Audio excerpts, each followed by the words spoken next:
Theatre on the Air.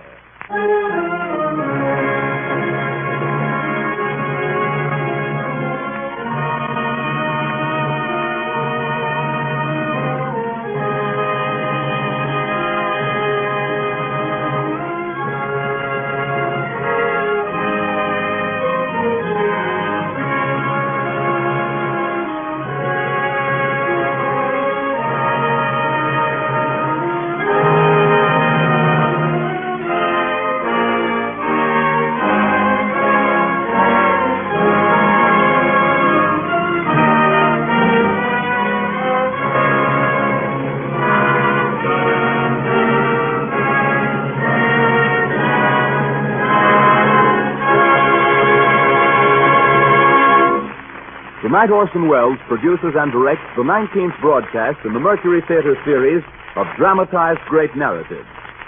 There have been a number of famous authors represented in the broadcast, but none so young as Ellis St. Joseph, whose name many of us may be hearing for the first time tonight.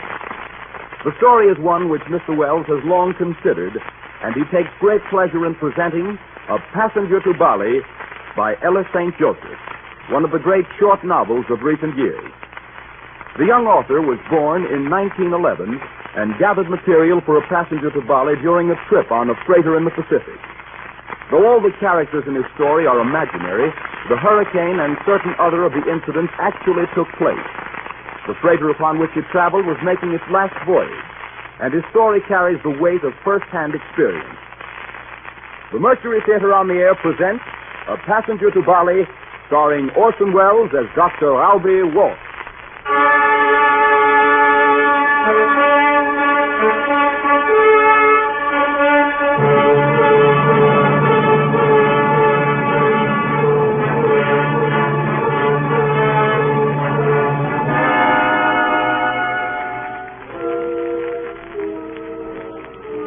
My name is English, Captain English. Perhaps the telling of this story will serve to expel from my mind my last lingering glimpse of Walk as I left him. A vision that appears more real in retrospect than it did at the time. It has grown real in the 14 years that have passed.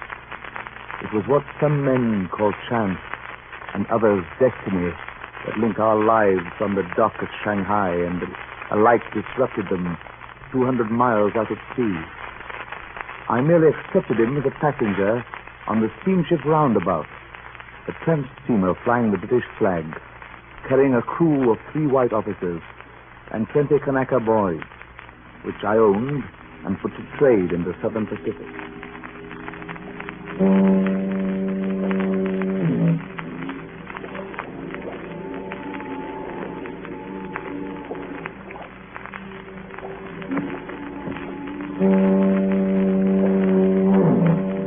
Listen to that, you blimey.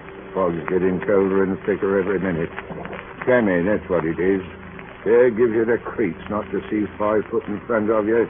Only white wherever you look. Dan Olson. Fog is fog. Well, sometimes it is and sometimes it ain't.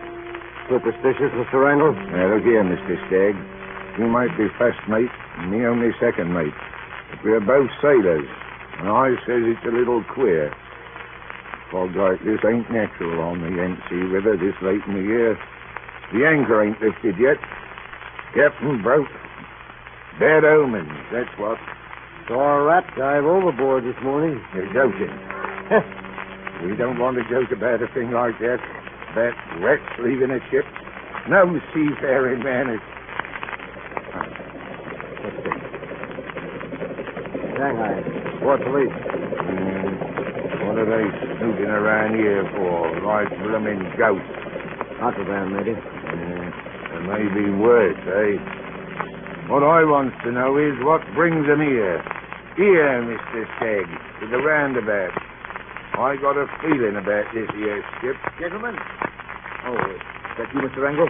Yes, Captain English. They finished putting the coal on board. Will you play them off as quickly as possible? Yes, I'll do that, Captain. Time's money, that's what I said. Dirty fog, sir. Notice how she's closing in, blowing right up the river in our faces. Worse luck. Mr. Stagg, have you noticed anything unusual tonight? Like what, sir? Oh, for one thing, Shanghai Port Police. Yes, I did, sir. Not more than a minute back, the launch went by. Anything wrong, Captain? Oh, I'm certain of it. We should have been out of the harbor and down the river 2 hours ago. Oh, what would be in the wind, Captain? Just for instance, some sort of trouble on the waterfront, I suspect. I knew something was brewing when we had trouble getting our deckhand. Oh, is that all, sir? I was worried for a minute. It's quite enough, Mr. Stagg. You can go right on being worried. No, I thought from the way them police looked, it might have something to do with us, sir. What? With the roundabout? Personal, like. Well, it will if we don't clear this harbor. Not a very pretty world where peaceful men have to go about carrying a gun. Never knew you'd have told one of them before. Protection, huh? From what, sir? From the Yangtze Kiang here, and the river pirates that shark it. From my own Kanaka boys, if they get the right meaning of the wrong words. From such a night as this. Captain, is that you, Captain? Yes, Mr. Wrangle. I paid that clothing gang double quick, Captain. What I says is, save time, save money. Eh? Time's money. Right you are, Mr. Wrangle. We've got precious little of both of them. Well, let's be off. Give the orders, Mr. Stagg. Yes, sir.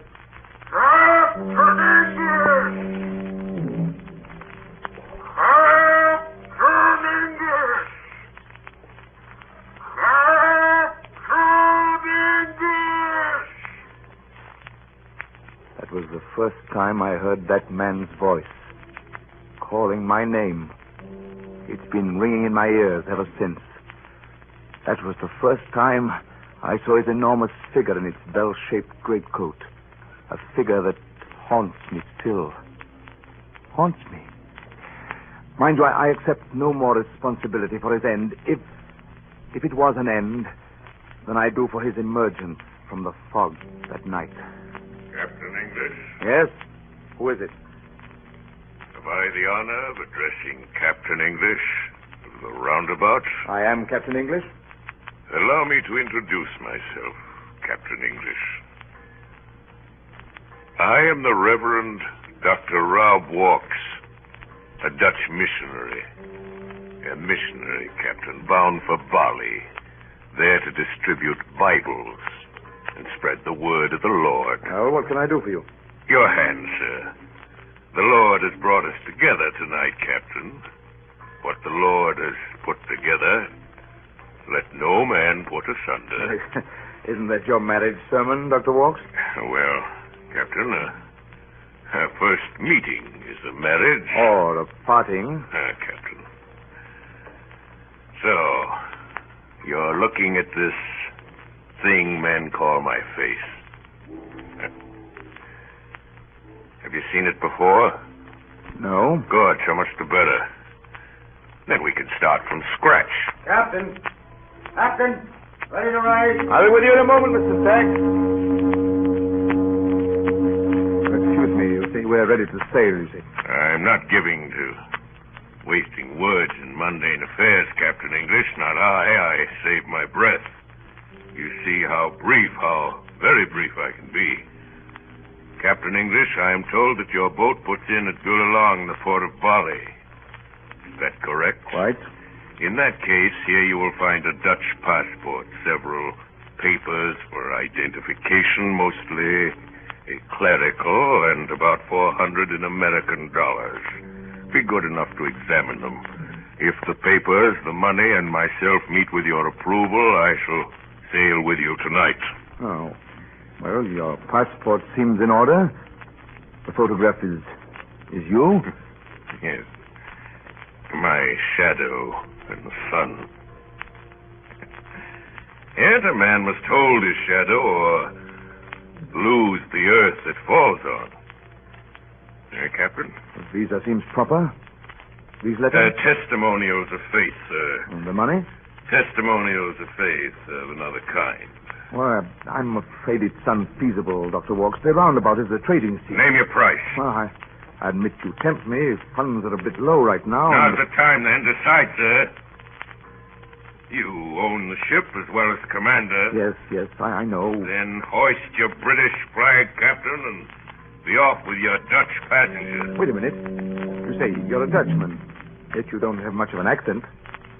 Captain English, the Lord speaks in many tongues. It's odd that you should have waited until the last moment, Dr. Walk. His work knows no other time than the present. It's very irregular, you understand. Accepting at the last moment without proper investigation a stranger A stranger? A minister of the Lord. Well, Captain? There's a police launch again. The third time tonight. Well, Captain? Very well. I'll take you. The meeting, sir, is a marriage.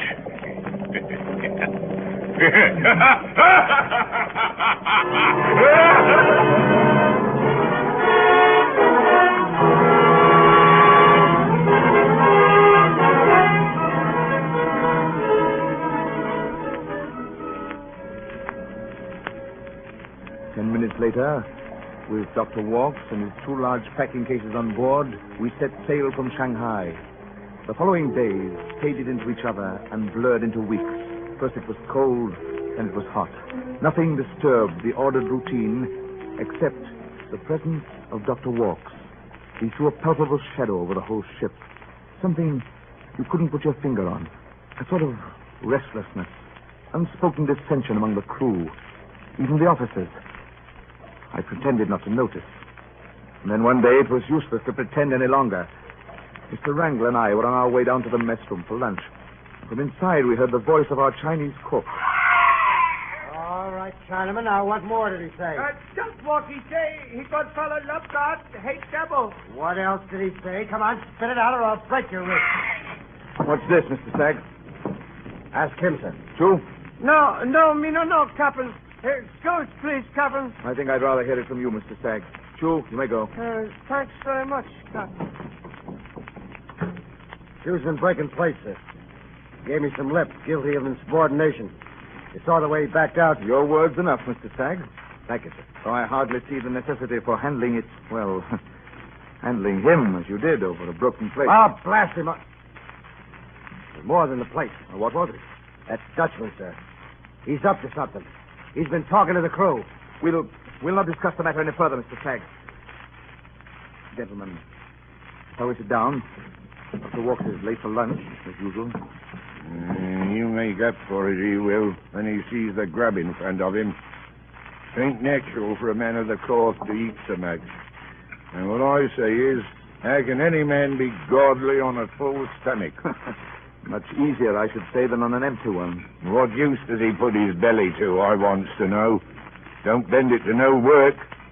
Shoves it into the prow of the boat and stands there all day like a bleeding figurehead. What for? Well, what's a figurehead for? But is it natural, sir? Always to have him ahead of us wherever we goes? It gives you the feeling that he's taking the boat where he wants. He's too big for his clothes, if you ask me. I don't think he's even a reverend. And I don't care if he is or not. He makes my gorge rise. Just the sight of him and that smile of his. There is something queer about him, all right. You feel it yourself, Captain. Gentlemen, I'd rather not discuss Dr. Walks. Captain, you can use words better than I can, but I'm right and you know it. It was a bad night when you picked him off the wharf without knowing no more of them than you could see in the fog. Mr. Stagg, are you questioning the behavior of a superior officer? I'm sorry, sir. It's simply that I... Good day, gentlemen. Another day, another lunch. Yes, a good lunch, too, I see. Good day, Dr. Walks. Thank you. Mr. Stagg and Mr. Wrangle, I see, prefer a silent grace, as usual. Yes, maketh me to lie down in the green pastures. He prepareth the table for me in the presence of my enemies. Amen. Gentlemen, I have an excellent appetite today. I congratulate you, Dr. Walks. You made a conquest of our cook. The quickest way to a ship's heart is through its belly, sir. Well, why not go straight to the heart? A practicing missionary, Captain English, cannot afford an impractical idealism. Opportunism, strategy, even lip service, sir. Oh, do you really believe that the end justifies the means? The essential means is strength. The essential end is success. Oh, you believe even in violence, then, Dr. Walks, to attain your end? Even without an end, Captain English, force Sport, sir. Grab what you can in your fists and throw the scraps to the weak. It's the law of nature, sir. Time to kill, time to heal. Time to break down and a time to build up. Look here, I don't know where you get that kind of talk from. Ecclesiastes, chapter 3, verse 3. A time to be born, a time to die, a time to plant, and a time to pluck up that which is planted. You ain't got no right to talk like that. It's unholy, that's what. What a good mind to report you to your bishop. Gentlemen, Read man's past in water. Gentlemen, read man's past in water. Read his future in sand. Today is the time to tear down. Tomorrow, time enough to build. Mr. Stagg, did you hear that? I won't sit at the same table with it. With a what, Mr. Stagg? I don't know what. There's no name for the likes of you. Well, Stagg has had his fill. How about you, Mr. Wrangle? If that's the kind of thing you preaches to the natives, I'm sorry for him, I am. Excuse me, Captain.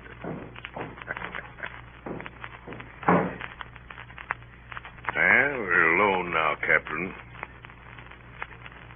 Are you with me, sir? No, Mr. Walk.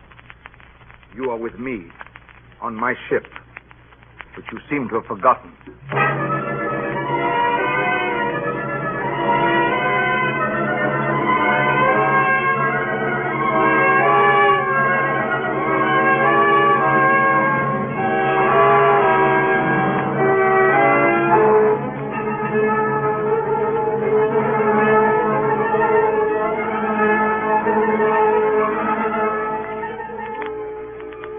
I began to count the days to Bali. We lay over at the Philippines, and then we stopped at Surabaya.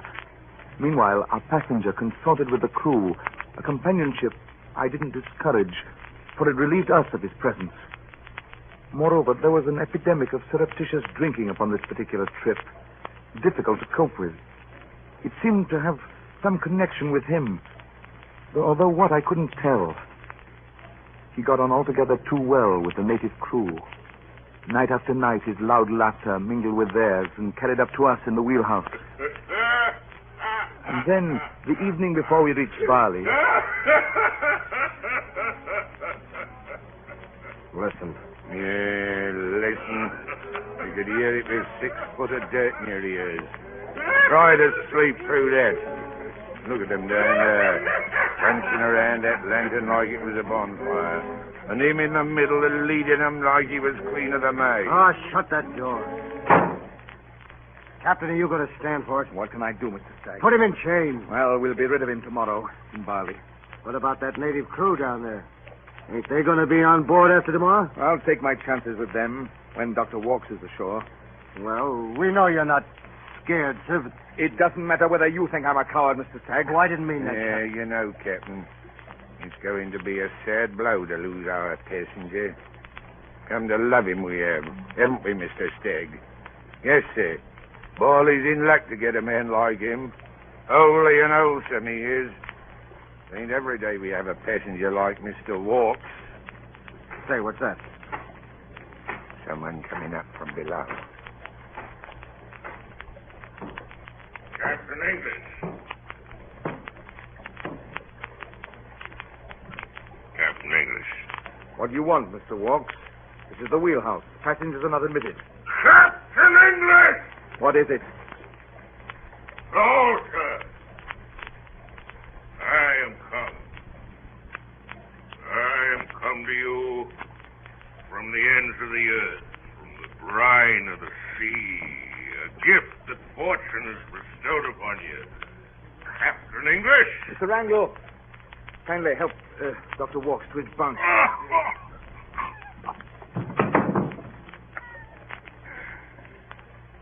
My bunk.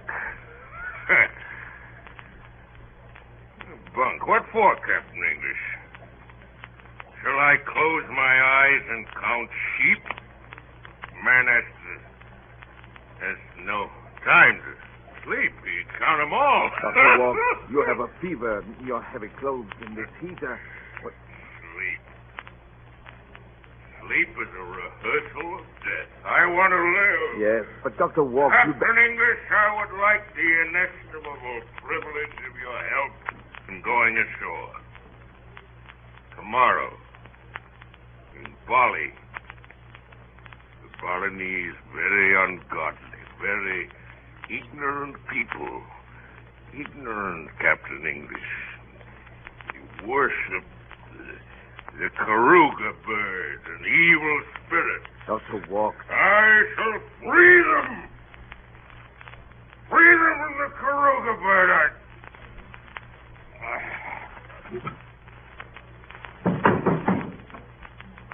Fainted. Take the wheel. Franco, give me a hand with him. Come on. His heart's beating, sir. Why? He's drunk.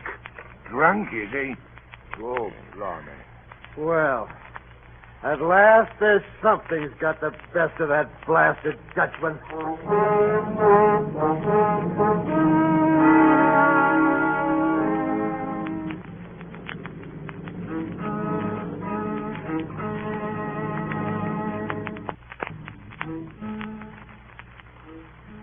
The next morning, we lay off the shallow water of Julius. As I leaned across the deck's railing, looking gratefully at the white coastline of the island that was to relieve my ship of its unwelcome passenger, waiting impatiently for the arrival of the government launch, I felt a tap on my shoulder. I glanced backward into the Dutchman's face. An impersonal smile buttered his lips. Captain English, sir, I beg a word with you. Surely, Mr. Walks, you're not so poor in words that you need to beg one. I would buy it if I could, sir. Oh, no need. If it's farewell, you're welcome to it. Gladly. Captain English, I am a miserable and a repentant sinner. The devil has used me for his own ends. If you can find it in your heart to forgive and forget, Captain English, I am sure we can come to an equitable arrangement. Your conduct is no concern of mine, Dr. Walk. Precisely. You weren't paid to watch me, but if you're agreeable, I should now like to make my welfare your business. Here, here's $200 in the currency of God's own country. Well, what's this for? I'm hiring one of your lifeboats for the brief period of a half hour. Get ashore. Well, it seems you're not yourself yet, Dr. Walks. Perhaps I'd better hold your money until you're master of it. I knew I could rely on your discretion. Now for the lifeboat. Very well, sir. As soon as the port authorities have come on board. No. Now. I'm afraid that's impossible. Good Lord, man, that's what I'm paying you for. If you think I want to wait on your deck until my papers are inspected, do I have to explain? I understand you well enough, sir.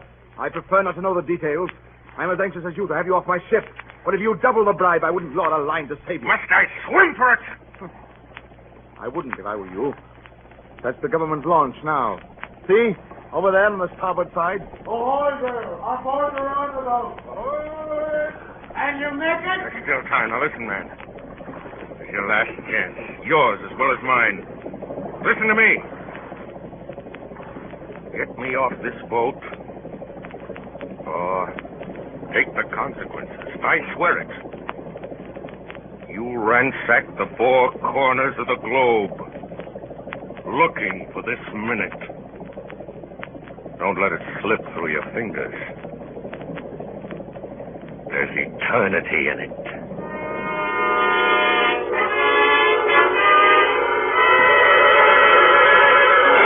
A moment later, the authorities came on board. Captain English. Welcome, sir. Oh, are you the captain? I am. I am Van Matzes, Chief Inspector of the Port of Bulalong. A pleasure, sir. We've anticipated your arrival with impatience. We are anxious to clear port as soon as we can. So I look over your papers. Bills of lading, cotton goods, manifest. Thank you, Captain. Oh, what is this? The declaration. A passenger? You say here is a passenger? As you see. But what is this passenger doing on your ship? Here is not room for passengers, no? A missionary. Will you examine his papers, please? A missionary? You are sure? Yes. So? Very peculiar. I see nothing peculiar about that. But, Captain, there is not the possibility for a missionary here at Bali. What's that? We are not permitting a missionary here for many, many years. All the world knows this. I didn't know it, sir. I wouldn't have carried him if I had. I can believe you, Captain. Well, perhaps now we could see this passenger? Of course. Mr. Stagg. Yes, sir? Ask Dr. Walks to step to the side of the deck. Yes. He is called Walks, this man? Yes. Walks, eh? Dr. Walks. Mein Herr Ben Metzis. Glad to meet you, sir. Dr. Walks, eh?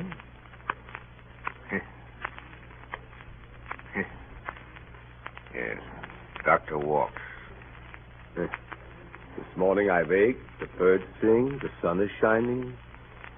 Why is no volcanic eruption warning me that you are coming, Dr. Walks? My good sir, I am the eruption. One moment. I don't understand. You mean you know this man? Certainly I am knowing this man, your missionary.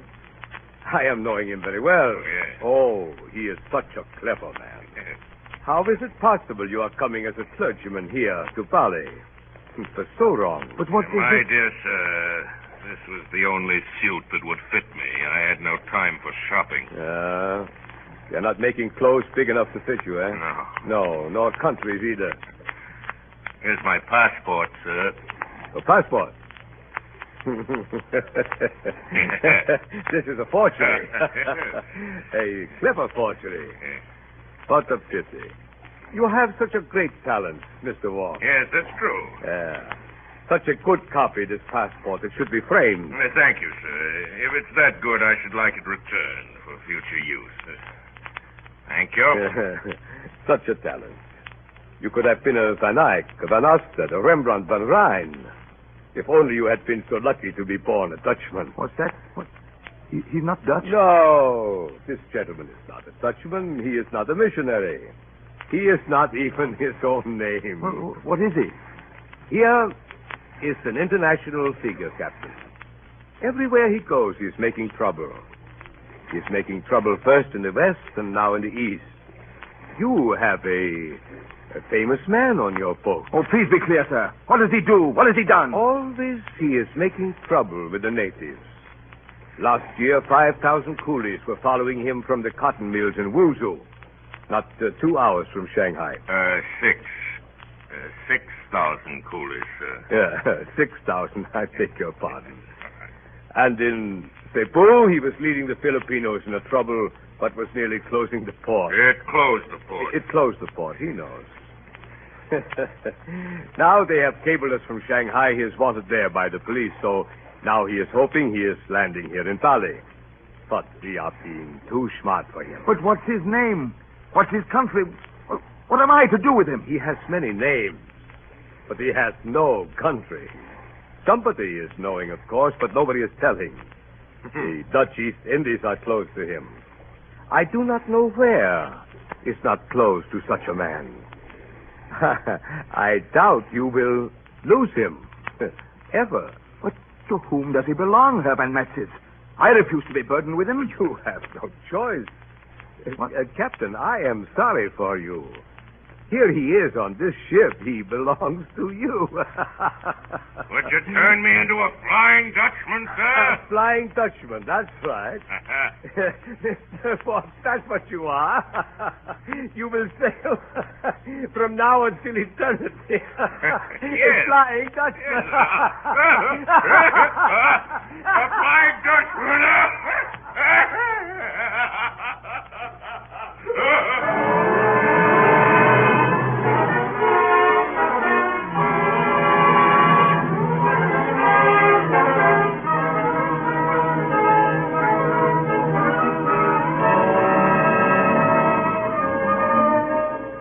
Listening to a CBS presentation of Orson Welles and the Mercury Theatre on the Air in A Passenger to Bali by Ellis St. Joseph. The play will continue in just a moment. This is the Columbia Broadcasting System.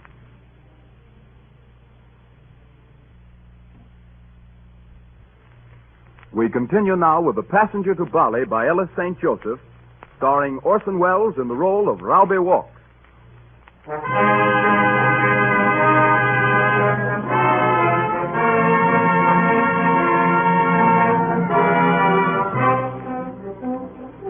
After Bali, the first 7 days were a week of doomsdays. The news of our Flying Dutchman flew like a screaming gull before our mast. In Makassar, Benjamin, Rembang, Batavia, Koba, Pekan, Singapore, Bangkok, the answers were all the same. Capitan, you cannot land him here. We don't want him. We won't have him. We want none of him. We know him. He's a pest, a plague, this man. We don't want him here. This port is closed to Mr. Walk. Moreover, so long as he is on your ship, the port is closed to your ship.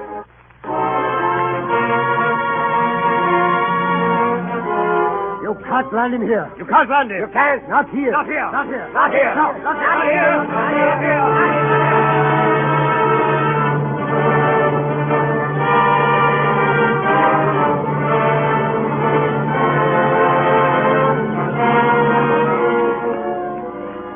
Mr. Walks never attempted to escape, although heaven knows we gave him every opportunity. One day, we opened his 2 packing cases, which he had said were loaded with Bibles. One was filled with gin, the other with empty bottles. It is impossible to say when or how, but slowly, imperceptibly, our passenger came to take possession of the ship and all its crew. The native crew fell more and more deeply under his spell. I was their captain in name. He, in fact. Also, inevitably, as he filled the officers' minds, he ousted all other thoughts until he possessed them by their very hatred of him. We felt the restrictions of our forced association far more than he. We were his prisoners, not he ours. And when, at Mr. Spragg's suggestion, a concerted plan was attempted to put Walks into Coventry at mealtime, Walks, without opening his mouth, except to eat or closing it, except to smile, silenced the entire company. He all but emptied our stores with his huge appetite. At last, sacrificing all hope of profit, all hope of everything but emptying our ship of that loathsome passenger, we set our course west under ballast to Shanghai. Shanghai, where he was wanted by the police. Where we took him on. There, we would finally put him off. I felt that the ship would rise 5 feet out of the water once relieved of the Dutchman's weight. We steamed up the Yangtze River early one morning and anchored off Shanghai. The port officials informed us that the British consul was to favor us with a personal visit. It was noon before he came aboard. Captain English, he's here. Mr. Chisholm, the consul? Coming aboard, sir, with his portfolio under his arm like he was going to Geneva, and a monocle in his eye like the rising sun, but never sets on the British Empire. Ah, Mr. Chisholm, I'm Captain English. Oh, yes. It's so nice to meet you. If you'll excuse us, Mr. Wrangler, I'd like Yes, to... sir. We're grateful to you, sir, to take so much trouble to come down personally to... Not at all, my dear man. The Chinese port authorities informed me of your predicament and asked me to handle it in my own manner. Oh, so much the better for all of us. According to their specific instructions. Why, I don't understand. My dear fellow, don't try. It's diplomacy. Only the stupid try to understand diplomacy, and they spoil the game for the rest of us. It's like playing blind man's buff with a really blind man, and that makes it too macabre. I say, won't you ask me to sit down? Oh, well, please. Thank you. I say there's a cold draft on my back. Would you mind closing the door? A draft? What, in this heat? Diplomacy, dear boy. A diplomatic way of suggesting we may be overheard. Oh, and now, Mr. Chisholm. Oh, yes. Where were we? We hadn't begun. To be sure, you're Flying Dutchman. Yes, I'm awaiting your verdict. Incredible man. Incredible situation. Unendurable, sir. Well, of course, you can't land him here. Shanghai doesn't want him. You'd better take him somewhere else. What did you say? Your passenger, what's his name? Mr. Walks. The man's a bounder, you know. Shanghai has its quota of bounders. But I understood Shanghai wants him. The police are looking for him. They were. They aren't now. But how can that be? Inevitable, my dear fellow. It's the philosophy of the flea. If you have them, you hunt them. If you don't, you don't go looking for them. Did the Chinese tell you to say that? The thought is theirs. The phrase is mine. Good heavens, but how can they refuse him if he's broken their laws? Mr. Walks will certainly be arrested if he sets foot on land, but he will not be given the opportunity. This saves the Chinese government a complicated legal procedure which might prove embarrassing. And what of my embarrassment? And likewise dispenses with the trouble and expense of providing for him. And what of my trouble? What of my expense? Really, my dear man, my heart bleeds for you, of course. It has its humorous aspect. What's that you say? If one suspends one's emotions and thinks. Humor, Mr. Chisholm. All very well for you, but what of me? I'm the butt of the joke. Really, my friend. A man is on my boat and I can't get rid of him. No port will accept him. Worse than that, no port will receive us while he's on board. They've turned him into a Flying Dutchman, and they've turned us into a phantom ship. My crew is not allowed to land, not even to desert. You realize what that is? The sentence of death. Wholesale slaughter. Oh, what have I done to deserve this? You accepted him. Well, is there nothing to be done with him? Absolutely nothing. I'm afraid that your famous passenger is a man without a country. I'm helpless in the face of that. Then what can you do for me, Mr. Chisholm? Am I expected to sail him around the world all the rest of my days? It looks that way, doesn't it? I'll scuttle the ship first. Not a bad idea. Oh, I'd hope that at least you, Mr. Chisholm, at least if you... I might suggest... Yes. Mr. Walks is a child of nature. He relies upon force. You might meet force with force. Force? Remember this, my dear Captain. The man you have on your ship carries no passport, is claimed by no country. Legally, he doesn't exist. As such, no flag protects him. He has no rights, and if he were suddenly to disappear, no questions would be asked. Do you follow me? Yes. If I were in your shoes, Captain, I'd go for a walk with him on some dark night, around the deck and talk. You know, talk. Keep on talking to him until you come to the railing's end. And then... But that's murder. I fail to see how you can murder the man who doesn't exist. He does exist. It's what none of you seem to realize. He's a man, the same as you and I. He might commit suicide, you know. Well, I must leave now. I shall anticipate a bit and report that your passenger does not exist. I found no one on the boat that remotely resembles Mr. Walks. Am I a ghost, gentlemen? He'd moved in so quickly that we'd not noticed his coming. Is this the English consul?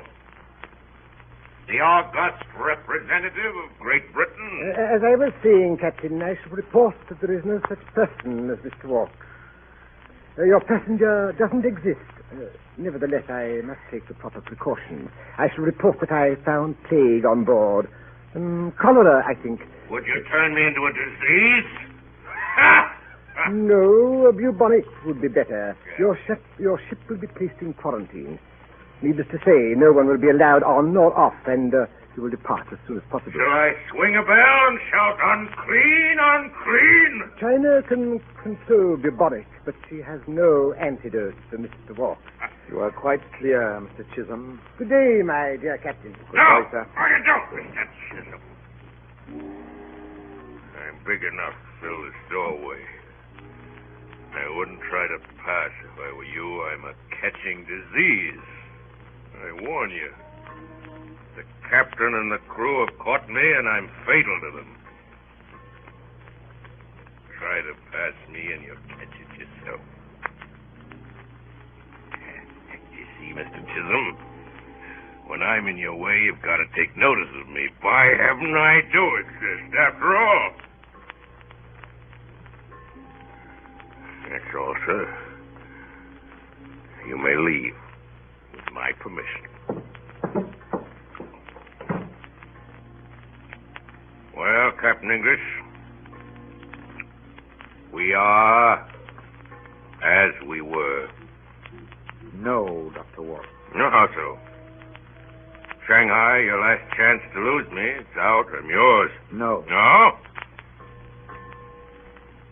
I must take Mr. Chisholm's advice. Oh, she suggested one more port, still another. Is there such a place, such a land on Earth? Have no doubt. They will accept you there. Will they? I should hardly have thought it possible. Even if I were to die, I doubt if you would lose me. You'd probably carry me back and forth between heaven and hell.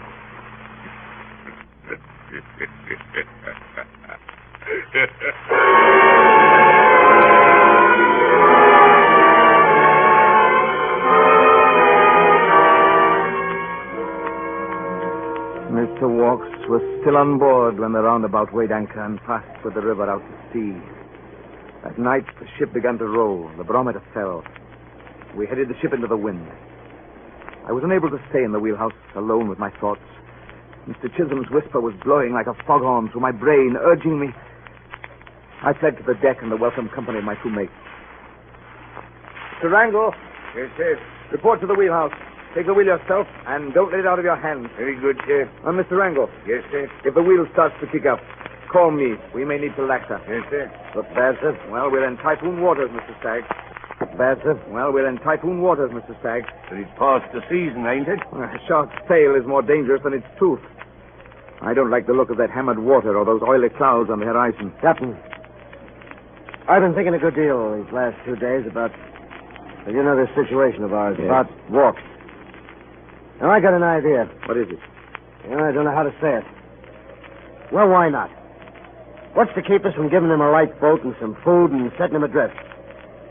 Starve to death. But we wouldn't be there to see it, would we? Oh, no, that's impossible. It's inhuman. Well, I suppose you'd sooner see him drowned. Kinder, eh? Drowned? Why not, sir? It's going to be a dark night, isn't it? The man fell overboard tonight. Who told you to say that? Why, nobody, sir. Stands to reason. It's beyond reason. Listen, sir. We can't carry him from now until the day of judgment. If he were on land, the law would do it for us. You're the law, see? I refuse to discuss. Think of him, sir. You think it'll be pleasant for him to spend the rest of his life at sea? Never to put foot on land? Have you thought of that? I've thought of it. I don't want to think. He's a Jonah, I tell you. Should be thrown to the whales. It isn't safe to have him on board. Jack, we're going to the engine. Full speed ahead. Fire the boilers to some steam. Keep her headed into the wind. Yes, sir. Batten down the hatches. Call all men on decks and on in the engine room. Secure everything. I'll see to the wheel. Yes.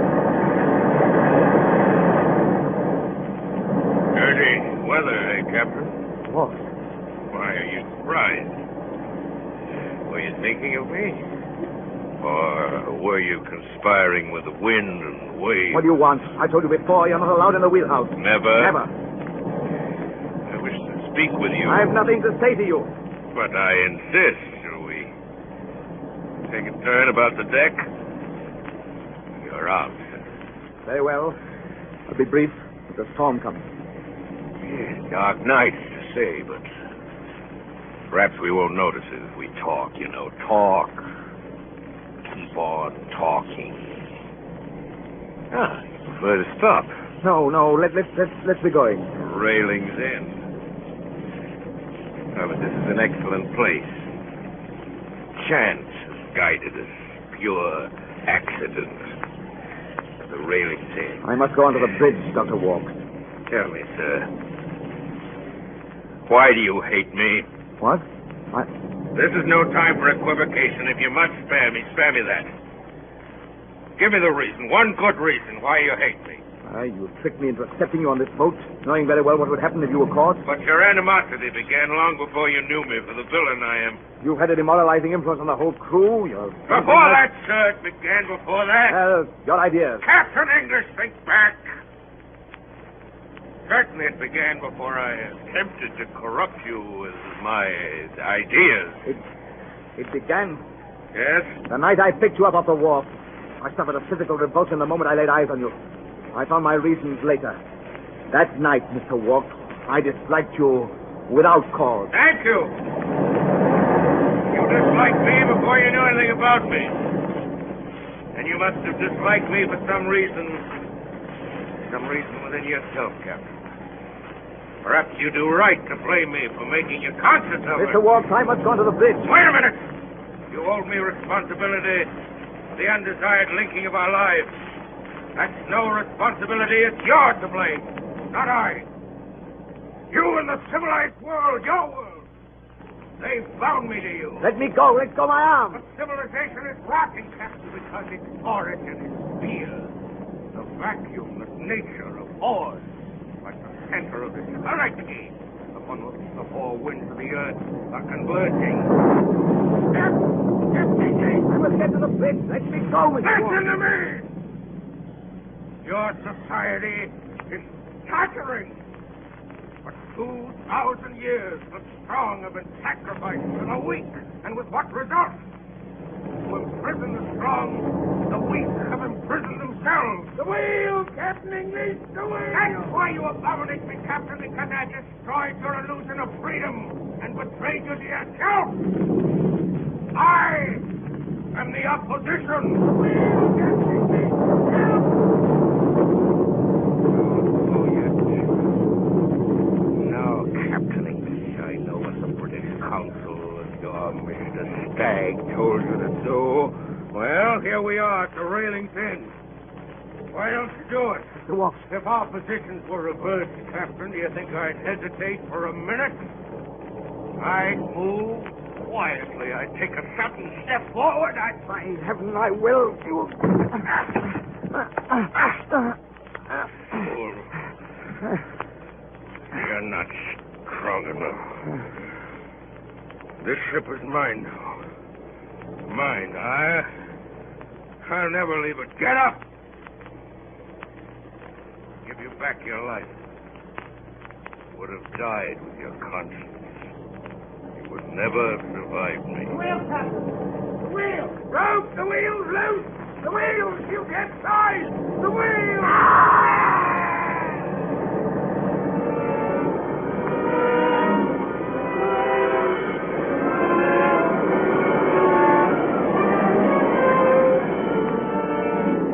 We managed, I don't know how, to gain the wheelhouse.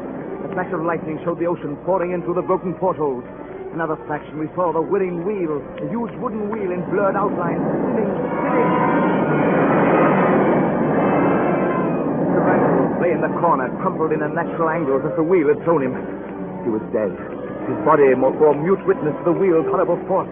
It would chop our hands off if we touched it. It was overwhelming, inexorable. It had a diabolical mind of its own, intent upon our destruction, and we danced about it like idiots. The ship was shrieking in a death agony. Her life was a matter of moments. With an uncontrollable rudder, she would drive herself down into the deep.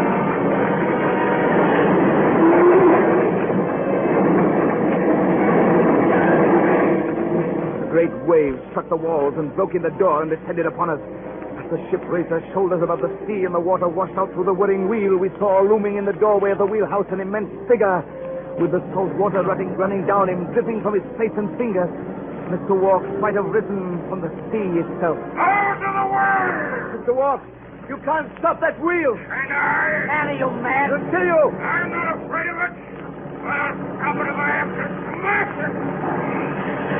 Ah! Walk! He's got it. He's got the wheel on his back. I have. I've got the ocean. The whole ocean on my back. Can you hold it? Stagg, grab the wheel. Help him. Here, let me get at it too. Good. Rope. There's rope coming. You here? Get it. My collar. Oh, my collar. That's better. We can hold it. I can hold it. Gentlemen, I doubt if it will be necessary. What's that? What's that you say? We're holding nothing. The ship's rudder just snapped.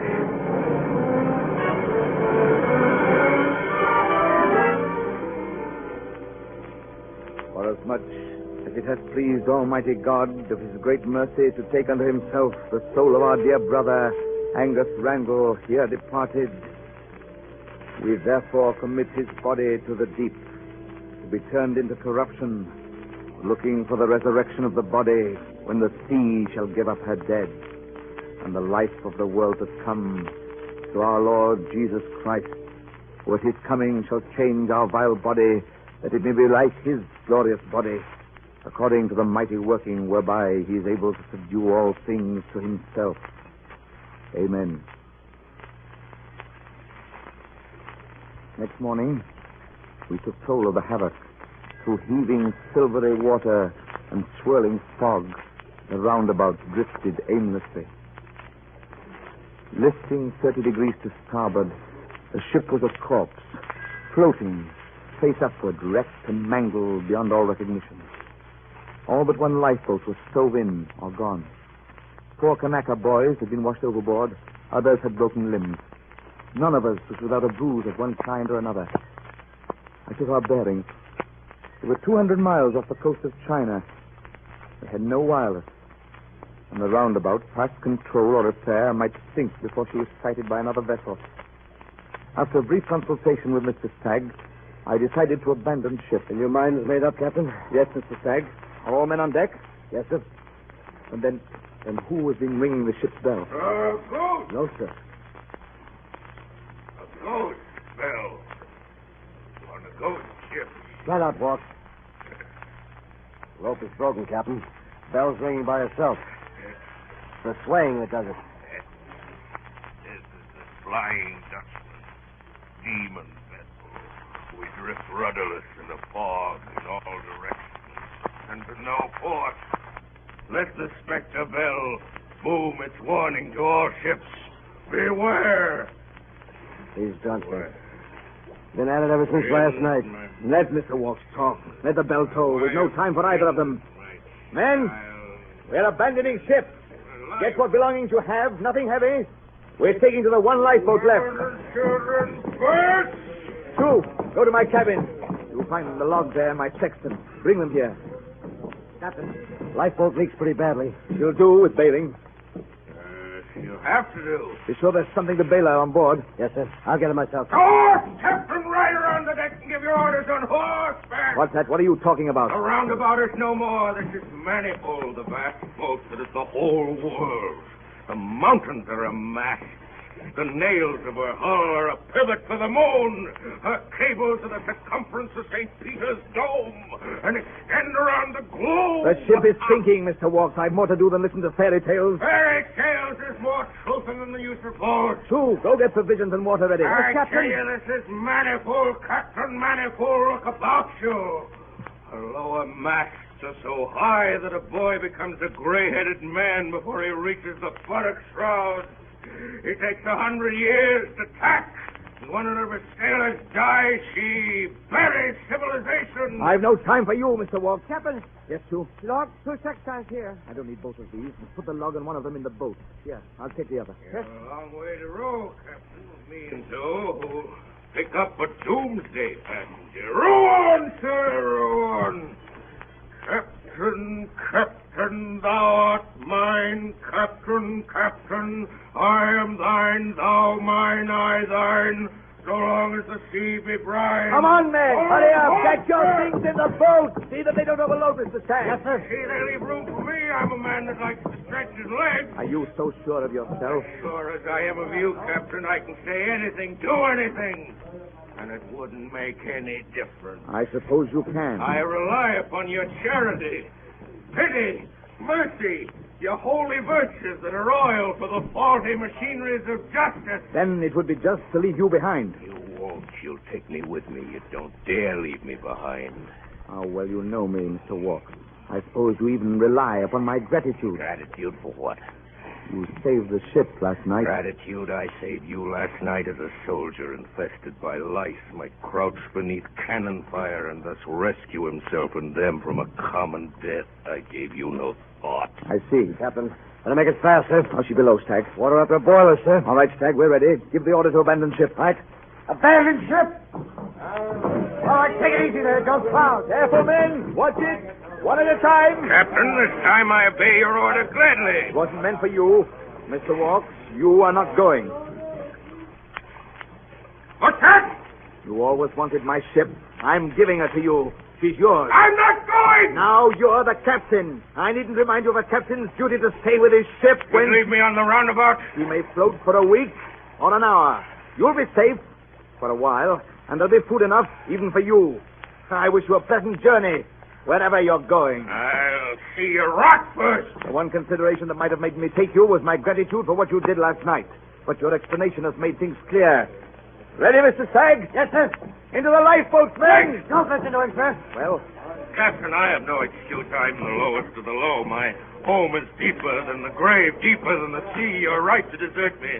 It's only justice. then there's nothing more to say. Now stay. The ship won't sink while a dying man repents.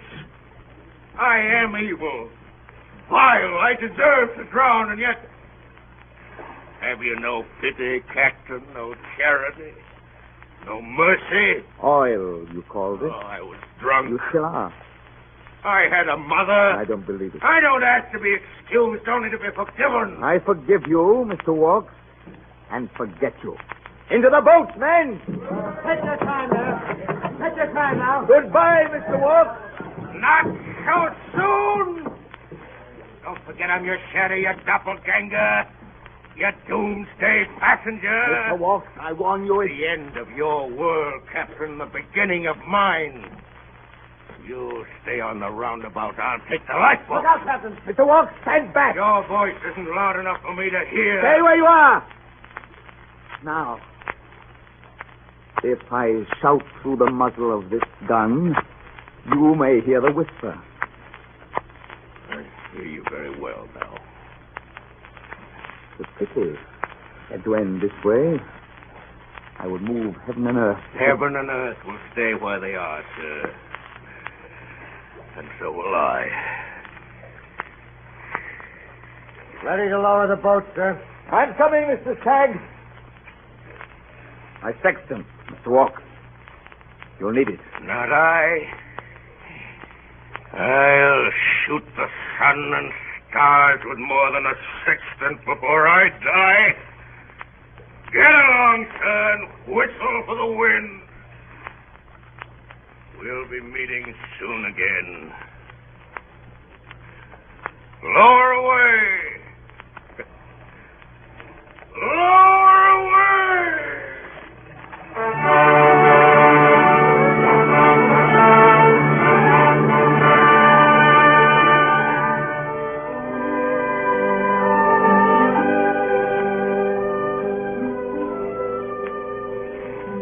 We pushed off with no other sound than the movement of our oars. Walks followed us around the deck and finally lifted his hand and waved. We moved apart as the loom of the great hull grew shadowy, only a little heavier and darker than the enveloping whiteness. His colossal figure, like a ghostly apparition, appeared to dwarf the vessel. The roundabout rose gradually out of the black and silver water, and heaved too, in midair, as though awaiting a message. Then the hulk dilated in the fog and faded on the horizon like sea mist in the morning sun. We could see nothing.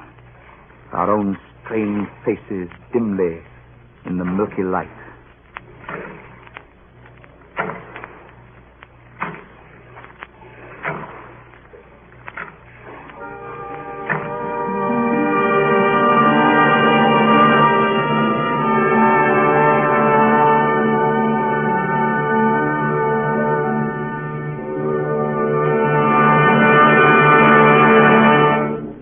Tonight, the Columbia Broadcasting System and its affiliated stations have presented the Mercury Theatre on the air in its 19th broadcast of dramatized great narratives. The story was A Passenger to Bali by Ellis St. Joseph. The adaptation for radio was made by the author himself, and Orson Welles directed the entire production. In the cast tonight were Captain English, played by George Coulouris, Mr. Stagg, Frank Reddick, Mr. Wrangle, Eustace Wyatt, Ben Mattis, Ray Collins, Mr. Chisholm, Alfred Shirley, and Mr. Walks, Orson Welles. The orchestra was directed by Bernard Herrmann, and Davidson Taylor supervised the production for CBS. Your announcer is Dan Seymour.